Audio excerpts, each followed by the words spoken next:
Sir, good afternoon. மாலை வணக்கம். Sir good evening. So இந்த வீடியோ நம்ம இந்த சைக்ளோனால டேரெக்டாக நம்ம வர முடியல. ஆனால் நம்ம ப்ரீ பிளான் பண்ணது தான். ஸோ என்ன இந்த வீடியோஸ் ஏன் சார் இந்த வீடியோ ஒரு நல்ல வீடியோ வரப்போகுது அப்படிங்கிறதுக்கு இங்கே என்ன பெரிய ஆப்ஷன்ஸ்னால் நெக்ஸ்ட் இயர் டிஎன்பிசிக்கு என்ன பிளான், நிறையா பேர் நிறையா பிளான் சொல்கிறாங்க. ஸோ டிஎன்பிசி பொறுத்த வரைக்கும் சார் நெக்ஸ்ட் இயர் வந்து எங்களுக்கு டிஎன்பிசி நாங்கள் ப்ரிப்பேர் பண்ணுறோம், இப்போ தான் புதுசாக நாங்கள் டிஎன்பிசி படிக்க வரோம், இந்த மாதிரி நிறையா பேர் இருக்காங்க. ஸோ நிறையா யூடியூப் சேனல்ஸில் நிறையா இன்ஃபர்மேஷன் சொல்லுவாங்க ஒரு டிஎன்பிசியை பற்றி. ஸோ நீங்கள் இதை படிங்க, ஃபஸ்ட்டு அதை படிங்க, இந்த டேட்டாஸை படிங்க அப்படின்னு நிறையா இன்ஃபர்மேஷன் சொல்லுவாங்க. ஸோ நம்ம என்ன சொல்ல போகிறோம், ஃபஸ்ட்டு இதை கொஞ்சம் ஃபாலோ பண்ணுங்கள். தென் இதுக்கப்புறம் உங்களுக்கு என்ன தோணுதோ, எந்த சேனல்ஸ் நல்லா இருக்கோ அதை கூட ஃபாலோ பண்ணுங்கள், அதில் இஷ்யூவே கிடையாது. ஃபர்ஸ்ட் ஆஃப் ஆல் நமக்கு என்ன தெரியணும் அப்படின்னா, ஏன் இந்த செஷன்ஸ் வந்து நான் எடுத்துகிட்டு போகிறேன் அடுத்த ஒரு 15 days அப்படிங்கிறது நல்லா மைண்டில் வச்சுங்க. பாலிட்டி இன் 15 days இந்த செஷனோட நோக்கமே அதுதான். 15 நாளில் எப்படி பாலிட்டி அப்படிங்கிறத நம்ம ஃபாலோ பண்ண போகிறோம், ஈவன் கம்ப்ளீட் பண்ண போகிறோம். ஏன்னா நமக்கு அடுத்து வரக்கூடிய எந்த எக்ஸாம்ஸ்னாலும் ப்ரிலிமினரி, மெயின்ஸ் அப்படின்னு 2 பேட்டர்ன் இருக்குது. ஈவன் குரூப் 4 நீங்கள் வச்சுருந்தாலும் அதுக்கும் நம்ம சில டாபிக்ஸை நம்ம படித்தாகணும். ஸோ அப்படி நம்ம பார்க்கும்போது 2023 இன்கேஸ் இப்போ குரூப் 1 இப்போ நடக்கிறனால ஒரு குரூப் 2 நமக்கு வருது அப்படின்னு வச்சுக்கோமே, குரூப் 2 ஆர் குரூப் 2A விடுறாங்க, இல்லை குரூப் 4 எக்ஸாம்ஸ் விடுறாங்கன்னா இது எல்லாத்துலேயும் காமனாக இருக்கிறது என்னென்னா லாங்குவேஜ். ஸோ எல்லாத்துலேயும் காமனாக இருக்கிற லாங்குவேஜ், எல்லாத்துலேயும் காமனாக இருக்கக்கூடியது மேக்ஸ். நல்லா ஞாபகம் வச்சுங்க. ஸோ அப்போ ஃபஸ்ட்டு எனக்குரிய 50% ஆஃப் கொஸ்டின்ஸ் எங்கே கவர் ஆகுதுன்னா அந்த லாங்குவேஜில் கவர் ஆகுது. ஸோ எனக்குரிய ஒரு 12.5%, ஒரு 25 கொஸ்டின் நமக்கு மேக்ஸில் கவர் ஆகுது. ஸோ இந்த 2 சப்ஜெக்டை நீங்கள் கவர் பண்ணாவே ஏறக்குறைய எவ்வளோ வந்துருச்சு, 125 கொஸ்டின்ஸ் வந்து நம்ம கவர் ஆகுது 200 கொஸ்டின்ஸில். ஸோ நம்மளோட டார்கெட் என்னவா இருக்கணும் அப்படின்னா, ஃபஸ்ட்டு இந்த டாபிக் தான் நம்ம கவர் பண்ண போகிறோம். ஸோ நெக்ஸ்ட் இயர் நீங்கள் என்ன எக்ஸாம்ஸ் வேணுமா ப்ரிப்பேர் பண்ணுங்கள், எந்த எக்ஸாம்ஸ் வேணாலும் நீங்கள் ஃபாலோ பண்ணலாம் நெக்ஸ்ட் இயர். ஸோ அந்த எக்ஸாம்ஸில் நமக்கு தேவையானது ஃபஸ்ட்டு எதை நம்ம ஸ்டார்ட் பண்ண போகிறோம், லாங்குவேஜா, மேக்ஸா, ஜிஎஸ்ஸா. ரெண்டாவது ஜிஎஸ்ல இருக்கக்கூடிய 75 கொஸ்டினில் ஒரு 10 கொஸ்டின் வரைக்கும் நமக்கு சிஏ கேட்க போகிறாங்க. மீதி இருக்கக்கூடிய 65 கொஸ்டின் தான் நமக்கு ஜிஎஸ் அப்படிங்கிற பார்ட் வரப்போகுது. ஸோ இங்கே நிறையா பேர் என்ன தப்பு பண்ணுறாங்க அப்படின்னா, இந்த ஜிஎஸ் பார்ட்டுக்கு நிறைய இம்பார்ட்டன்ஸ் கொடுக்க ஆரம்பிக்கிறாங்க. அதனால தான் ப்ரிலிமினரியில் இந்த வருஷம் நடந்த எக்ஸாம்ஸில் ப்ரிலிமினரியில் நிறையா பேர் வந்து அவங்களால பாஸ் பண்ண முடியல. சரிங்களா, இந்த வருஷம் நடந்த எக்ஸாம்ஸில். ஸோ அப்போ ப்ரிலிமினரி நான் டார்கெட் பண்ணுறேன் அப்படின்னா ஃபஸ்ட்டு நீங்கள் பண்ண வேண்டியது லாங்குவேஜ் ஃபஸ்ட்டு டார்கெட் பண்ண ஆரம்பிக்கணும். ஸோ புக் வைஸ் படிக்கணும். புக்கில் உங்களுக்கு ஸோ ஃபஸ்ட்டு, செகண்ட், தேர்டு அப்படின்னு 3 தனித்தனியாக உங்களுக்கு கொடுத்துருக்காங்கன்னா அதில் அந்த ஃபஸ்ட்டு டேர்மில் அதுக்குள்ளே போய் ஃபஸ்ட்டு யூனிட்டு அதில் போய் ஒரு ஸ்டோரி கொடுத்துருக்கான், ஒரு பாடல் கொடுத்துருக்காங்கன்னா அது. ஸோ அப்போ first book wise. So 6th, 7th, 8th up to 10th வரைக்கும் லாங்குவேஜ். இவன் தமிழ், இங்கிலீஷ் மோஸ்ட்லி இப்போ டார்கெட் பண்ணாதீங்க, ஆனால் பின்னாடி பார்ப்போம் டிஎன்பிசி இன்கேஸ் சேஞ்சஸ் பண்ணிட்டாங்க அப்படின்னா. ஸோ தமிழ், தென் மேக்ஸு, இந்த 2ஐயும் நீங்கள் இப்பயே ஃபாலோ பண்ண ஆரம்பிச்சிங்கன்னா வரக்கூடிய ஃபஸ்ட்டு எக்ஸாம்ஸில் நம்மளால் கிராக் பண்ண முடியும். தென் நமக்கு என்ன தெரியணும் அப்படின்னா, இந்த 65 ஜிஎஸ்க்கு ஒரு 80 டாபிக் வந்து நம்ம கவர் பண்ணுறோம். இந்த 80 டாப்பிக்கில் ஏறக்குறைய நமக்கு எவ்வளோ கொஸ்டின்ஸ் வரும்னா 50 கேள்வி வந்து நம்ம கவர் பண்ண போகிறோம். ஸோ கட்டாயம் இந்த 80 டாபிக் படிச்சிங்கன்னா ஒரு 50 கேள்வி வந்து உங்களுக்கு கவர் ஆகிடும். அப்போ நல்லா யோசிச்சு பாருங்கள், இதில் ஒரு 100, இதில் ஒரு 25, இதில் ஒரு 10, 35, ஸோ 50. ஸோ 185 அப்படிங்கிறது உங்களோட மேஜர் டார்கெட்டாக நம்ம இந்த இடத்துல எடுத்து போகலாம். ஸோ எவ்வளோ டார்கெட் பண்ணலாம், 185 வந்து நம்ம இந்த இடத்துல டார்கெட் பண்ணியிருக்கலாம். ஸோ இதுதான் அடுத்த வருஷம் நீங்கள் என்ன எக்ஸாம்ஸ் ப்ரிப்பேர் பண்ணாலும் அதில் பாலிட்டியில் அரௌண்ட் எவ்வளோ கேட்குறாங்க அப்படின்னா 10 to 14 கொஸ்டின்ஸ் கேட்குறாங்க. ஈவன் குரூப் 4ஓ குரூப் 2ஓ ஈவன் குரூப் 2A எக்ஸாம்ஸாக இருந்ததுன்னா நமக்கு மினிமமாக 10 கேள்வி வருது, மேக்ஸிமம் 14 கேள்வி வரைக்கும் கேட்குறாங்க. இந்த 50ல் எனக்குரிய 14 கேள்வி நம்ம எங்கே படிக்கிறோம், பாலிட்டியில் கவர் பண்ணுறோம். இந்த 14 கேள்விக்கு தான் நம்ம இன்னைக்கு எடுத்துகிட்டு போகக்கூடிய இந்த ப்ரோக்ராம். ஸோ இதில் இருந்து நம்ம என்னெல்லாம் ஜிஎஸ்ல எதெல்லாம் படிக்கணும், அப்போ ஜிஎஸ் இதை மட்டும் நீங்கள் கவர் பண்ணால் போதும். தென் நீங்கள் லாங்குவேஜ், மேக்ஸ் இப்போ இருந்து ப்ரிப்பேர் பண்ண ஆரம்பிச்சிங்கன்னா அடுத்து வரக்கூடிய எந்த எக்ஸாம்ஸ்னாலும் ஈஸியாக கிராக் பண்ண முடியும். ஸோ இது நிறையா பேர் இந்த இன்ஃபர்மேஷன் தெளிவாக தெரியறது கிடையாது. So language, maths, current affairs, then GS, இதுதான் உங்களோட பேட்டர்னாக இருக்கணும். ஸோ உங்களுக்கு இது தொடர்பாக ஏதாவது டவுட் இருந்துச்சு, இன்கேஸ் நான் வந்து ஆன்லைன் கிளாஸஸ் ஜாயின் பண்ணணும்னு நினைக்கிறேன் சார் அப்படின்னா கீழே அதுக்கான லிங்க் கொடுத்துருப்பாங்க. அதை நீங்கள் யூஸ் பண்ணி அந்த ஆன்லைன் கிளாஸை பற்றி என்கொயரி பண்ணலாம். ஸோ நீங்கள் ஒருவேளை டிஸ்டன்ஸ்லேருந்து படிக்கணும் அப்படின்னு நினச்சா சரிங்களா. ஸோ நம்மளோட பிளான் என்ன இருக்க போகுது அப்படின்னா இதான் நம்மளோட பிளான். டெய்லியும் 2 டாபிக் எடுத்துகிட்டு போக போகிறோம். அட்லீஸ்ட் 2 டாபிக்கு. இது டே 1 இருக்கும். டே 2ல் என்ன பண்ணுவோம் அப்படின்னா இந்த என்ன டாபிக் நடத்துகிறோமோ அந்த டாபிக்லேருந்து ஒரு 30 கொஸ்டின்ஸ் வந்து பிடிஎஃப் டெஸ்ட் கொடுத்துருவேன் நான். டே 1ல் என்ன நடத்துகிறனோ அது அடுத்த நாள். ஸோ அப்போ டே 2 அன்றைக்கி உங்களுக்கு வீடியோ வராது. ஸோ டே 1 அன்றைக்கி மட்டும்தான் உங்களுக்கு வீடியோ வரும். திரும்ப டே 3 அப்படின்னு பார்த்தா அன்றைக்கி நமக்கு வீடியோ எடுப்போம். டே 3 அதுக்கு அடுத்த நாள் என்ன ஆகும், இந்த இதுக்கான ஒரு 30 கொஸ்டின். அப்போ என்ன ஆக போகுது, ஒரு நாள் விட்டு ஒரு நாள் நம்ம என்ன பண்ண போகிறோம், இந்த டாப்பிக்கை கவர் பண்ண போகிறோம். ஈவன் நம்ம கவர் பண்ணுறது ஒரு 20 to 25 நாள் வந்து நம்ம கவர் பண்ணுவோம். எனக்குரிய ஒரு 600+ கொஸ்டின்ஸ் வந்து நம்ம எழுதுவோம். ரெண்டாவது நான் எங்கே டாபிக் கவர் பண்ண போகிறேன்னா ஸ்கூல் புக்கு 6ஆவதுலேருந்து 12th வரைக்கும் இருக்கக்கூடிய ஸ்கூல் புக்கு, அதை பேஸ் பண்ணி வரக்கூடிய எம்சிக்யூ, இதை தான் நான் கவர் பண்ணி தர போகிறேன். ஸ்கூல் புக்கு இப்போ 6th எம்சிக்யூ, 7th எம்சிக்யூ, அந்த மாதிரி ஸ்கூல் புக்கை பேஸ் பண்ணி உங்களுக்கு என்ன வருதோ அதை தான் நான் வரக்கூடிய எக்ஸாம்ஸில் உங்களுக்கு என்ன பண்ண போகிறேன், கவர் பண்ணி நான் தரப்போகிறேன். ஸோ இதுதான் உங்களுக்கான பேட்டர்ன். ஸோ நல்லா ஞாபகம் வச்சுங்க, ஒரு நாள் வீடியோ, ஸோ ஒரு நாள் வீடியோ, ஒரு நாள் டெஸ்ட்டு. அடுத்த நாள் வீடியோவில் அந்த டெஸ்ட்டில் ஏதாவது டவுட் இருந்துச்சுன்னா நம்ம டிஸ்கஸ் பண்ணலாம். இதுதான் இதோட பிளானு. ஸோ இந்த பிளான் ஓகேனா லைக் பண்ணுங்கள், உங்கள் ஃப்ரெண்ட்ஸுக்கு ஷேர் பண்ணுங்கள். ஸோ மோர் ஓவர் நம்ம ஒரு 14 கொஸ்டின்ஸை வந்து நம்ம என்ன பண்ண போகிறோம்னா இந்த எக்ஸாம்ஸு எந்த ப்ரிலிமினரி பேஸ் பண்ணி கேட்டாலும் இந்த 14 கொஸ்டின் நம்ம என்ன பண்ண போகிறோம், அவன் ஈஸியாக கிராக் பண்ண போகிறோம்.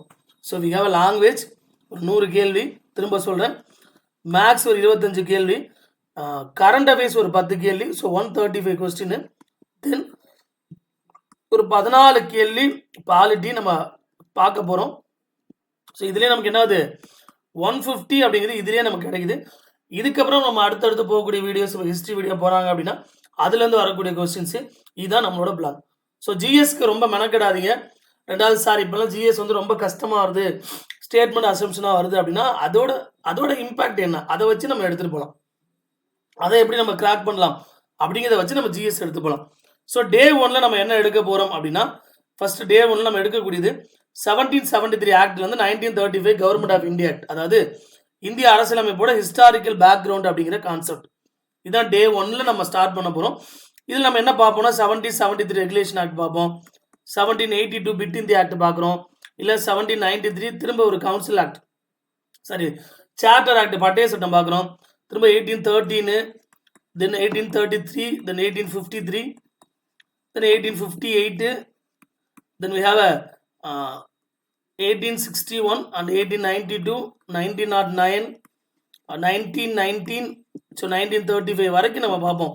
ஸோ ஒவ்வொரு ஆக்டும் என்ன சொல்லுது, அந்த ஆக்டில் என்ன ரீஃபார்ம்ஸ் வந்திருக்காங்க அப்படிங்கிறத நம்ம ஃபர்ஸ்ட் கிளாஸஸில் பார்க்க போகிறோம். ஸோ மோர் ஓவர் 1773 ஆரம்பிச்சு கிட்டத்தட்ட 1935 வரைக்கும் வரக்கூடிய சட்டத்தை டே 1ல் பார்ப்போம். அதுலேருந்து ஒரு 30 கொஸ்டின்ஸு நம்ம அடுத்த நாள் நம்ம பார்க்க போகிறோம். ஓகேவா. டே 2 எடுத்துட்டிங்கன்னா மேக்கிங் ஆஃப் இந்தியன் கான்ஸ்டியூஷன், இந்திய அரசியலமைப்பு உருவாக்கம், making of Indian constitution, elections of constitution assembly, 1947 government of India act, அதாவது 1947 இந்திய சுதந்திர சட்டம் ஆர் இந்திய அரசியலமைப்பு சட்டம், அரசியல் நிர்ணய சபைக்கான தேர்தல் எப்படி நடக்குது, நம்ம கான்ஸ்டியூஷன் அசம்பிளிக்கான எலெக்ஷன் நடந்திருக்கும், அதை பற்றி பார்ப்போம். தென் இதோட இந்திய அரசியலமைப்பு எப்படி உருவாக்க போகிறாங்க, அதோட மேக்கிங் எப்படி உருவாக்க போகிறாங்க, அது committee up to 1950 even Jan 24 வரைக்கும் நம்ம தெளிவாக பார்ப்போம். ஏன்னா அதோட நமக்கு மோஸ்ட் எல்லாம் கம்ப்ளீட் ஆகுது. ஸோ டே 2ல் பார்க்க போகிறோம். அது ரிலேட் பண்ணி ஒரு 30 கொஸ்டின் டெஸ்ட் எழுதும். டே 3 அப்படின்னு எடுத்துக்கிட்டீங்க அப்படின்னா இந்த டே 3ல் preamble, schedule, parts, sources, features of Indian constitution, இந்த 4ஐயும் நம்ம பார்க்க போகிறோம். ஈவன் 5 ஒரு முகவுரை அப்படின்னா என்னன்னு பார்க்க போகிறோம். ஈவன் முன்னுரைனாலும் ஓகே தான், முகவுரைனா என்னன்னு பார்க்க போகிறோம். தென் என்னென்ன ஷெட்யூல்ஸ் இருக்குது, ஒரு ஆரம்பத்தில் 8 இருந்துச்சு சார், இப்போ 12 மாற்றினாங்கன்னு பார்க்க போகிறோம். பார்ட்ஸ் ஆரம்பத்தில் 22 இருந்துச்சு, இப்போ 25 மாற்றினாங்கன்னு பார்க்க போகிறோம். அதோட சோர்ஸ் எனக்குரிய ஒரு 60 நாடுகளை ஃபாலோ பண்ணி எழுதுனாங்கன்னா அதில் ஒரு 10லேருந்து 11 கண்ட்ரிஸ் வந்து நம்ம பார்ப்போம். ஸ்பெஷல் ஃபியூச்சர்ஸ், இந்திய அரசியலமைப்பில் என்ன ஒரு சிறப்பு இயல்புகள், அது அம்சங்கள்லாம் என்ன இருக்குன்னு டே 3ல் பார்க்க போகிறோம். அடுத்த நாள் அதுக்கான 30 கொஸ்டின் டெஸ்ட். டே 4ல் பார்ட் 1, அதாவது ஆர்டிகல் 1 to 4 வரைக்கும் பார்ப்போம். தென் இந்த ஸ்டேட் கிரியேஷன் கமிட்டி, அதாவது மாநில உருவாக்கம், லைக் எஸ்கே தார் கமிட்டி, தென் ஜேவிபி கமிட்டி, ஃபைசல் அலி கமிட்டி, ஃபசல் அலின்னு சொல்லியிருப்பாங்க. 7th அமெண்ட்மெண்ட் ஆக்ட் 1956 என்ன சொல்லுது, இந்தியாவில் எத்தனை ஸ்டேட் இருக்குது, 15th ஸ்டேட் இது, அப் டு 29, திரும்ப அதை கேன்சல் பண்ணிட்டு 28 ஸ்டேட் எப்படி கிரியேட் ஆச்சு அப்படிங்கிறத பார்ட் 1ல் பார்ப்போம். தென் பார்ட் 2ல் சிட்டிசன்ஷிப் ஆர்டிகல் 5 to 11 வரைக்கும் நம்ம பார்க்க போகிறோம். தென் 1955 சிட்டிசன்ஷிப் ஆக்ட்லேருந்து 2019 சிட்டிசன்ஷிப் ஆக்ட் வரைக்கும் படிப்போம். இது பார்ட் 2ல். ஸோ என்னைக்கு பார்க்க போகிறோம், டே 4ல் வந்து இதை பார்க்க போகிறோம். நெக்ஸ்ட் நாள் இதுலேருந்து ஒரு 30 கொஸ்டின்ஸ் வந்து நமக்கு டெஸ்ட், ஒரு 30 கேள்வி இதுலேருந்து நம்ம டெஸ்ட் எழுத போகிறோம். ஸோ அடுத்து டே 5ல் fundamental rights even article 12 to 35, 7 ரைட்ஸை கேன்சல் பண்ணி 6 ரைட்ஸ் இருக்குது. அது ரிலேட்டடாக என்னென்ன கேசஸ் இருந்துச்சு அப்படிங்கிறத நம்ம படிக்க போகிறோம். ஸோ அப்போ டே 5ல் ஃபண்டமெண்டல் ரைட்ஸு, அதை தொடர்ந்து ஒரு 30 கொஸ்டின்ஸ். அடுத்து டே 6ல் டிபிஎஸ்பி, அதாவது பார்ட் 4 வந்து பார்க்க போகிறோம். டே 6ல் பார்ட் 4 ஆர்டிகல் 36லேருந்து 51 வரைக்கும் பார்ப்போம். தென் ஆர்டிகல் 51A அப்படிங்கிறத பார்க்க போகிறோம். ஸோ அப்போ டிபிஎஸ்பி டாப் டு பாட்டம், அடிப்படை கடமைகள், ஃபண்டமெண்டல் டியூட்டிஸை டாப் டு பாட்டம் பார்க்க போகிறோம் டே 6ல். நெக்ஸ்ட் டே அதுலேருந்து 30 கொஸ்டின்ஸ். ஸோ அடுத்து டே 7 எடுத்துட்டோம்னா யூனியன் கவர்மெண்ட், ஆர்டிகல் 52லேருந்து 151 வரைக்கும் பார்க்குறோம். இதில் எக்ஸிக்யூட்டிவ் கவுன்சில், அதாவது செயலாட்சி குழு உறுப்பினர்கள் 52லேருந்து எனக்குரிய 78 வரைக்கும் பார்க்குறோமா. திரும்ப 79லேருந்து எனக்குரிய 212 வரைக்கும் பார்க்குறோமா. இது வந்து பார்லிமெண்ட்டை பற்றி படிப்போமா, பாராளுமன்றத்தை பற்றி. 213 பிரசிடென்ட்டோட ஆர்டினன்ஸ் மேக்கிங் பவரை பற்றி படிப்போமா. 214லேருந்து மாற்றி சொல்லியாச்சு. ஸோ 79லேருந்து 122, சரிங்களா.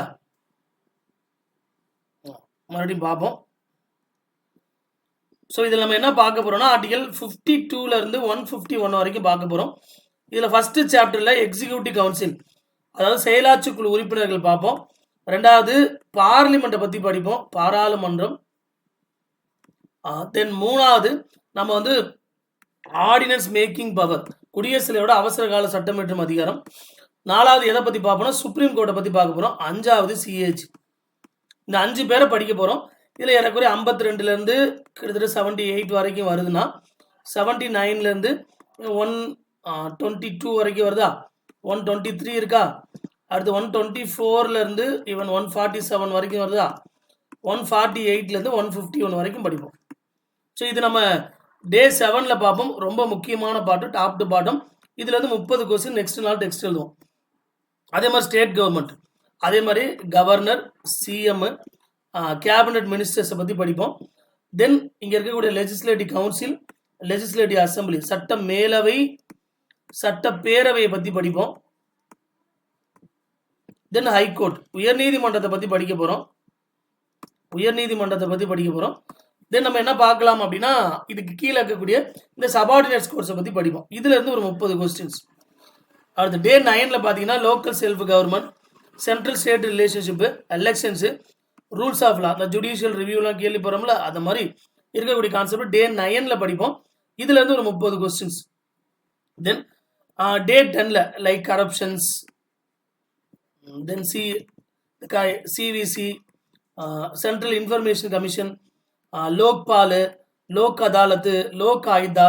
ஸோ இந்த மாதிரி டாபிக்லாம் நம்ம டே 10ல் படிக்க போகிறோம். ஸோ டோட்டலாக we have a 10 days, so 20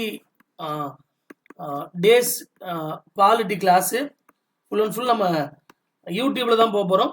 தென் 30 கேள்வி அப்படின்னா ஏறக்குறைய 300 கொஸ்டின்ஸ் எழுதுவோம். அது இல்லாமல் ஒரு ஃபுல் டெஸ்ட் ரிவிஷன் நம்ம எழுத போகிறோம்.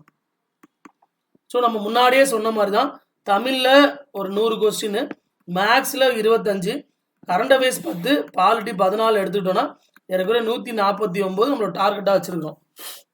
நீங்கள் இப்படி தான் படிக்க ஆரம்பிக்கும். சும்மா நான் ஜிஎஸை ஃபஸ்ட்டு படிக்கிறேன் அப்படின்னு முடிவு பண்ணுவேன். இதை சார்ந்து உங்களுக்கு ஹிஸ்ட்ரி வேறு இடத்துல போகும்.